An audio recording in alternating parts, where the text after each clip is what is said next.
Daily current affairs को हम लोग कवर कर रहे हैं और आज 31 जुलाई के इम्पोर्टेंट करंट अफेयर्स को देखते हैं।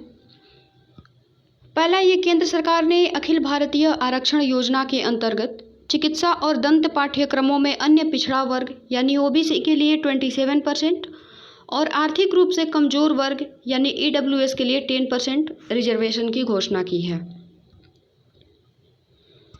नेक्स्ट है पांच भाषाओं में ये इंजीनियरिंग की पढ़ाई होगी।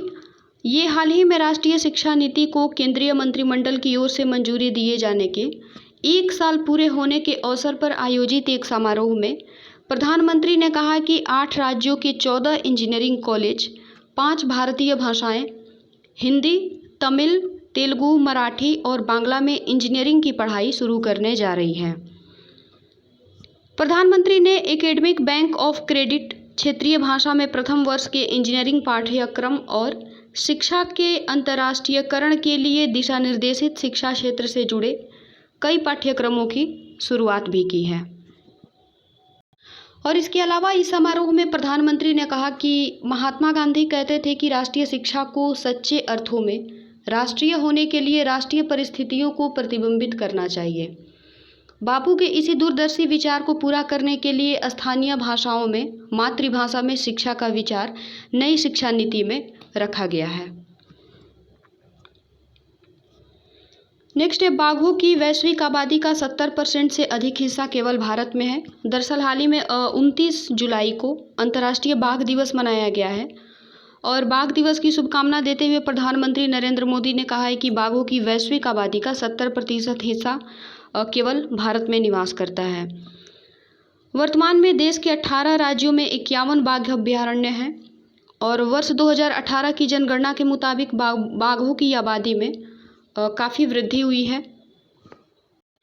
और ये हाल ही में भारत का जो 51वां बाघ अभयारण्य है ये तमिलनाडु का श्रीविल्लुपुथुर मेगा मलाई टाइगर रिजर्व है, जो कि हाल ही में भारत का 51वां बाघ अभयारण्य बना है और ये तमिलनाडु का 5वां टाइगर रिजर्व बना है। बाघ संरक्षण को लेकर सेंट पीटर्सबर्ग घोषणा पत्र में जो कार्यक्रम तय किया गया था उसके मद्देनज़र भारत में बाघों की तादाद में दोगुना करने का लक्ष्य 4 साल पहले ही हासिल कर लिया गया है। और ये राष्ट्रीय बाघ संरक्षण प्राधिकरण के मुताबिक वर्तमान में कार्बेट टाइगर रिजर्व जो कि उत्तराखंड में है, ये बाघों के मामले में देश के 51 टाइगर रिजर्व में सबसे पहले स्थान पर है। वर्तमान में सबसे अधिक टाइगर रिजर्व मध्य प्रदेश में है, सबसे अधिक टाइगर मध्य प्रदेश में है और दूसरे स्थान पर कर्नाटक और तीसरे स्थान पर उत्तराखंड है।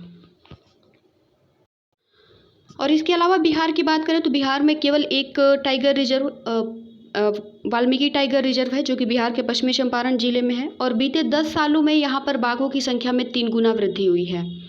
और इसको वाल्मीकि टाइगर रिजर्व को 1994 में टाइगर रिजर्व घोषित किया गया था और उस समय यहाँ बाघों की संख्या मात्र 26 थी, जो कि 2018 में बढ़कर 37 हो गई है और वर्तमान में हाल ही में इनकी संख्या लगभग 45 से 50 होने का अनुमान लगाया गया है।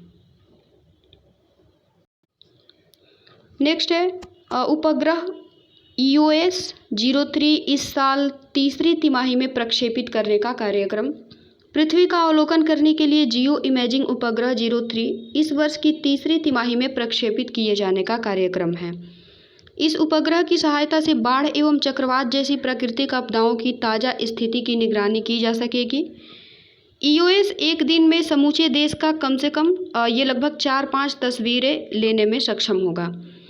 प्राकृतिक आपदाओं के अलावा EOS-03 ये क्षेत्र में हुए बदलाव की निगरानी करने में भी सक्षम होगा। और भारत वर्तमान में ब्राज़ील के साथ अंतरिक्ष के क्षेत्र में सहयोग कायम करने के लिए प्रयासरत है। अंतरिक्ष गतिविधियां विधेयक पर गंभीरता से विचार कर रही है तथा इसमें अंतरिक्ष क्षेत्र में निजी कंपनियों के नियमन एवं प्रोत्साहन के पहलुओं को भी शामिल किया जाएगा। नेक्स्ट है, ये सरकारी स्कूलों में भी प्ले स्कूल जैसी पढ़ाई होगी। ये दरअसल राष्ट्रीय शिक्षा नीति 1 साल पूरे होने पर प्रधानमंत्री नरेंद्र मोदी ने ये नीति से जुड़ी 10 पहल की है और इसमें स्कूली बच्चों से जुड़ी पहल विद्या प्रवेश योजना भी शामिल है। इसके तहत सरकारी स्कूलों में भी प्ले स्कूल जैसी पढ़ाई होगी। यानी पहली कक्षा में प्रवेश से पहले बच्चों को 3 महीने की एक खास कोर्स कराया जाएगा और इसमें पहली कक्षा से पहले ज़रूरी अक्षर व संख्या का ज्ञान दिया जाएगा और उसके बाद पहली कक्षा में भेजा जाएगा। प्रधानमंत्री की कुछ प्रमुख पहल है। इसमें पहला है निष्ठा 2.0 और इसमें प्राइमरी के साथ माध्यमिक स्तर के शिक्षकों को भी मौजूदा ज़रूरतों के हिसाब से इन्हें प्रशिक्षित किया जाएगा। नेक्स्ट है सफल सीबीएसई स्कूलों में तीसरी, 5वीं और 8वीं के छात्रों का आकलन उनके सीखने की क्षमता के आधार पर होगा। परीक्षा कंसेप्ट और थिंकिंग बेस्ड होगी। नेक्स्ट है आर्टिफिशियल इंटेलिजेंस फॉर ऑल। इसके तहत सभी स्टेज पर छात्रों को कम से कम 4 घंटे का आर्टिफिशियल इंटेलिजेंस कोर्स करना होगा। उसके बाद है उच्च शिक्षा का अंतर्राष्ट्रीयकरण। इसके तहत उच्च शिक्षा संस्थानों में विदेशी कोर्स शुरू होंगे और 150 संस्थानों ने विदेशी सेंटर अभी तक खोले हैं। उसके बाद है नेशनल डिजिटल एजुकेशन आर्किटेक्चर। ये पढ़ाई करने के विकास के साथ साथ कंटेंट मुहैया कराने पर जोर देगी। नेशनल एजुकेशन टेक्नोलॉजी फोरम, इसके जरिए सभी उच्च शिक्षण संस्थानों को तकनीकी मदद मुहैया कराई जाएगी। नेक्स्ट है देश के 14 टाइगर रिजर्व को कैट्स की मान्यता मिली है। केंद्रीय वन एवं पर्यावरण मंत्रालय ने देश की 15 टाइगर रिजर्व में से 14 को बेहतर संरक्षण और रखरखाव के लिए कैट्स यानी कंजर्वेशन एश्योर्ड टाइगर स्टैंडर्ड की मान्यता दी है। बाघों के संरक्षण से जुड़ा यह एक विश्वस्तरीय प्रमाणीकरण है जिसका निर्धारण बाघों के बेहतर प्रबंधन से जुड़े उच्च मानकों पर किया जाता है। दुनिया के कुछ ही देशों को यह मान्यता मिली है और इसमें नेपाल, भूटान और उसके अलावा भारत के भंडार, मानस टाइगर रिजर्व, काजीरंगा और ओरंग जो कि असम में है, सुंदरबन बंगाल और पन्ना कान्हा सतपुड़ा ये मध्य प्रदेश में है, वाल्मीकि टाइगर रिजर्व जो कि बिहार में है, दुधवा उत्तर प्रदेश, अन्नामलाई और मधुमलाई ये तमिलनाडु में है और पराम्बीकुलम केरल और बांदीपुर कर्नाटक ये शामिल हैं। नेक्स्ट है नीति आयोग की रिपोर्ट में कई मामलों में बिहार सबसे पिछड़ा है। सतत विकास लक्ष्य के मानकों पर बिहार देश में सबसे पिछड़ा राज्य है। बिहार को केंद्र राजस्व से अब 32% के बजाय 42% हिस्सा मिल रहा है, जो योजनाओं को लागू करने के लिए यह काफ़ी अच्छी स्थिति है। नीति आयोग ने कुछ ही दिन पहले राज्यों की स्थिति पर एक रिपोर्ट जारी की थी और इसी रिपोर्ट के आधार पर हाल ही में राजीव रंजन सिंह ने संसद में केंद्र सरकार से पूछा कि क्या बिहार सबसे पिछड़ा राज्य है और क्या केंद्र सरकार को उसे विशेष राज्य का दर्जा देना चाहिए। इस पर सांख्यिकी विभाग के मंत्री राव इंद्रजीत सिंह ने कहा कि इस रिपोर्ट में बिहार 100 में 52 आंकड़ों पर खड़ा है। यह आंकड़ा सतत विकास लक्ष्य के 115 संकेतकों के आधार पर तय किया जाता है।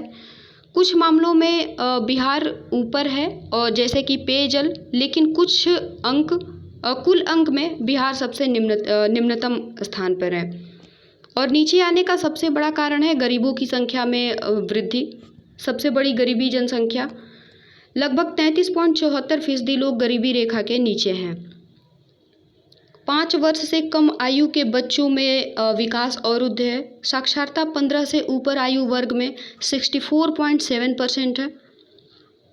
सेकेंडरी लेवल स्कूलों में छात्र शिक्षकों का अनुपात 21 है, लेकिन बिहार में यह अनुपात 58 है, जो कि देश में 21 है। मोबाइल टेली डेंसिटी और इंटरनेट उपभोक्ताओं के मामले में भी बिहार पिछड़ा हुआ है और ये बिहार को विशेष राज्य का दर्जा दिए जाने के संबंध में यह भी स्पष्ट कर दिया गया है कि 14वें वित्त आयोग की अनुशंसा के अनुसार अब विशेष राज्यों और सामान्य राज्यों को मिलने वाले टैक्स शेयर के बंटवारे में कोई फर्क नहीं रह गया है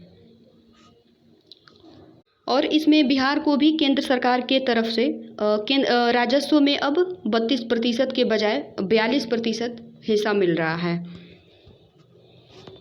जो कि किसी भी योजनाओं को लागू करने के लिए काफ़ी अच्छी स्थिति है।